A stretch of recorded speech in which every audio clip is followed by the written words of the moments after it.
रुंसारि देनाग्रा ब्रह्मनि दिनै स्निथि थैनाय सान फालिदों गावनि आंगो जोनोम नखराव।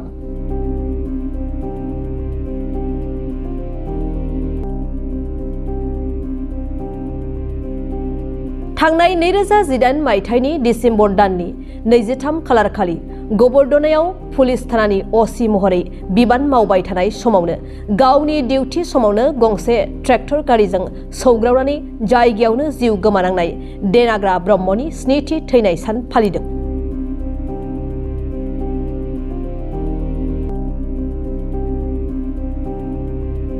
तामुलपुर जिल्लानि सिङाव थानाय मुहुरिपारानि किमिला गामिनि थागिबि बिफा बरुवा कान्त ब्रह्म, बिमा रुंसारि सम्पा ब्रह्मनि नैथि फिसाज्ला देनाग्रा ब्रह्मनि थैनाय सानखौ बोसोरफ्रोमबो फालिबोनाय बायदिनो देग्लाय बोसोरावबो बर'नि गुबै धोरोम बाथौ आरजखौ बेलगुरि गामिनि माइनाव हानजाया आरजखौ गाबनानै थैनाय सानखौ फालिदों। मख'नो गोनांदि असि देनाग्रा ब्रह्मआ बै समाव जेथिंबो रोंखा राखामोन। बिथाङा गुवाहाटी बि बरुवा कलेजाव फरायसा आफादनि आफादगिरि जादोंमोन आरो खाम सिफुं सेरजा मोसानो मेथाइ खननो खन्थाइ लिरनो गोरोंमोन होनना फोरमायदों बिफा बरुवा कान्त ब्रह्म बिथाङा। बेनि अनगायैबो असि रुंसारि देनाग्रा ब्रह्मआ बै समनि बाक्सा जिल्लानि अपारेशननि इनचार्जमोनबो होननानै फोरमायदों।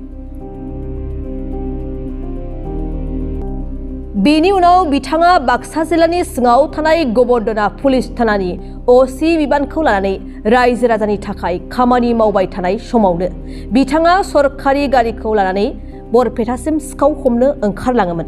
बेनि उनाव सिखावखौ हमनानै गिदिंनानै फैफिननाय समावनो गबरदना सकनि साखाथियावनो गंसे ट्रेक्टरजों सौग्रावनानै जायगायावनो जिउ गोमायो असि देनाग्रा ब्रह्मआ। दायो रुंसारि असि देनाग्रा ब्रह्मनि नखराव बिसि सनमैना ब्रह्मआ गावजों जयै गावनि फिसा सानैखौ लानानै रुजु रुमुयै नखरखौ खुंलांगासिनो।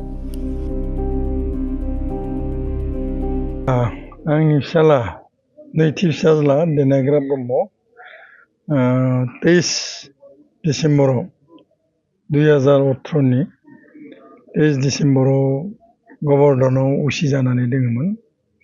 आसे दिनखालि फुंबिलियाव माने बियो गारि लानानै सरकारि गारिखौ लानानै माबायाव बरपेटालागि बे सिखाव हमनो होसोलांदोंमोन। आरो जेब्लानाखि गिदिंनानै फैबाय गिदिंना फैनायलाय गबरदना माने थिग सक मोननायनि थानानै एसे आगोलाव गबरदना बे सक मोननायनि सिगाङावनो माबाजों अन्थाइनि जिथु ट्रेक्टर बे ट्रेक्टरजों माने सौदावना बेयाव लोगो लोगो थैयो। दा दिनैहाय माने 7 बोसोर बारबाय, 8 बोसोराव आगान होदो दिनै सप्तम बे स्निथि माने माबा फालिनाय थैनाय सान फालिनाय मोनसे खोब मोनसे दुखुनि गोनां। बेहा फिसा हौवा सासे थालांदों, फिसा हिन्जाव सासे थालांदों। फिसा हिन्जावआ जेनेबा क्लास 8 मोनबाय, फिसा हौवाया जेनेबा क्लास 5 मोनबाय। दा जोबोद दुखुनि बाथ्रा। दा दिनैहाय जोंफोरो बोसोरफ्रोमबो बिनि जा थैनाय सान बे थैनाय सानखौ फालियो। गामिनि मानसिफोरखौ लिङो, ओनसोलनि खाफाखानि मानसिफोरखौ लिंदों। दा दिनै जि हागो जोंफोरो बेलगुरिनिफ्राय आरज हान्जाखौ लिंदोंमोन। बोसोरफ्रोमबो जोंफोर आरज हान्जाखौनो लिङो। बे आरज हान्जाखौ लिंनानै बेनि मुङाव माने गाबनाय जायो। जाहाथे माबाफोर जुदि बिनि दाय दन्द दङमोनब्ला बेखौ जाहाथे माने आनान गसाइया निमाहा होनानै बे जाहाथे स्वर्गबाखि मोनो बेखौ जोंफोर गाबो। दा आसलफोरा जाबायबा आंना मोनसे माबाया आथिङा मोनसे माने लेंग्रा जानाय बायदि जाबाय। बे जिहेथु सानैल' फिसालानि मादाव बिनो माने खामायनाय दङमोन। खामायनायाखौ दाथ' गैलानो। थेवबो बिनि माबाखौ बिहामजोआ मोनो, अबसे बिहामजोआ फुल दरमा मोनो। बिहामजोखौ आंजों थाफाया, बे गरेस्वराव न' लुनाय जादों। गरेस्वर न' लुनानै बेवहायनो थानाय जादों। दा फैयो बिदिनो संगे संगे फैयो, संगे संगे थाङो। जानाय लोंनायाव एख' उसुबिदा गैथ'आ। दा बिहामजोआबो मोजां दा सोलिनानै दङ गथ' गथायफ्राबो मोजाङै सोलिनानै दङ आसा खालामदों आनान गसाइया जाहाथे बेबायदि उनाव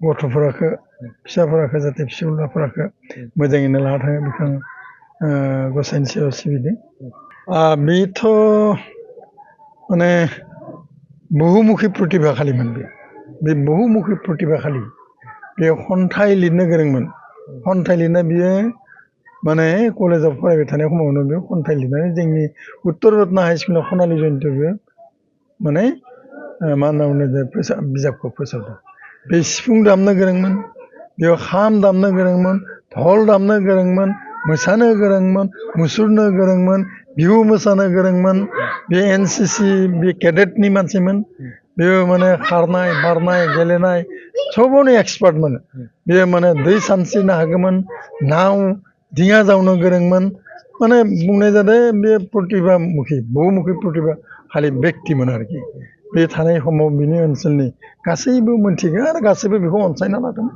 बे दैदेनदोंमोन बिहु दैदेनदोंमोन बेयो बै मखलङानि हारसा गथ'फोरखौ लाबोनानै ओइ गरेसननिफ्राय लाबोनानै ओइ गान्धीबारिनिफ्राय लाबोनानै बिमाखौ बिराद माने खायसो खालामोमोन माने जानाय लोंनाय सब जोंनो जोबनांगौमोन आरो बे गथ' गथाय बेफोरखौ माबाब्ला बिराद मोजां नाङो आरो गोसोखांब्ला दा दिनै दुखुबो नाङो मोजांबो नाङो प्रतिभाखालि बयबो बेखौ माने बाबो होनना बुङोमोन बे माने बिबुरा कलेजाव फरायदोंमोन बिबुरा कलेजनिफ्राय बियो सेक्रेटारियाव खेबनै बि नाजाबाय बिनिफ्राय बियो बिबुरा कलेजनि स्टुडेन्ट इउनियननि सभापति जादोंमोन बियो स्टुडेन्ट इउनियननि सभापति जादोंमोन आरो फोरोंगिरि थोरोंगिरिफ्राबो गासैबो मिथिजोबो बेखौ बेबायदिमोन माने हितेश्वर सयकिया दङमोन जिदिना लास्ट माने बे माबा गेलेयो सेक्रेटारि गेलेयो बेखौथ' गारि सारि लानानै दा बर्तमान हिमन्त बिश्व शर्माया माबा दंमोन माने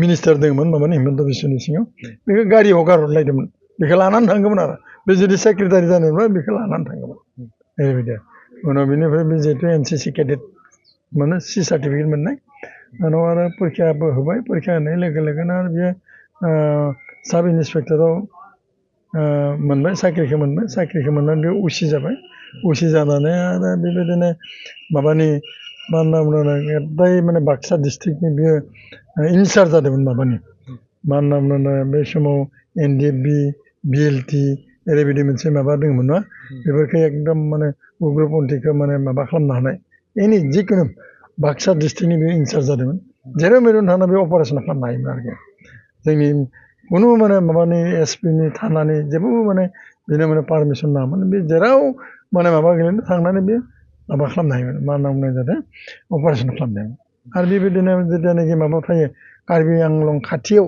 डिमा हासाराव फैयो नगा बर्डाराव नागालेण्डजों जेब्लानाखि माबा खालामो सिमा जेब्लानाखि नगाफोरा माने माबा खालामदोंमोन न' लुफैदोंमोन बिसोर बिनि आन्दारावनो माने बेखौ माने उच्चेद खालामदोंमोन बहुद माने बियो माबा दङमोन बेफोरनि टेप सेप खालामनाय जादोंमोन रेकर्ड दङमोन दा आरो समनि खेथ्रआव आरो खोब गोरोंमोनब्लाबो दा बेफोरो बावगारलांनाय जाबाय गोमालांनाय जाबाय दा दिनै आरो माने जोबथारनायाव जिहेथु माने जों बोसोरफ्रोमबो फालिनायखाय नोंथांमोना फैनायनि थाखाय बे खोनाखौ बुंबाय आरो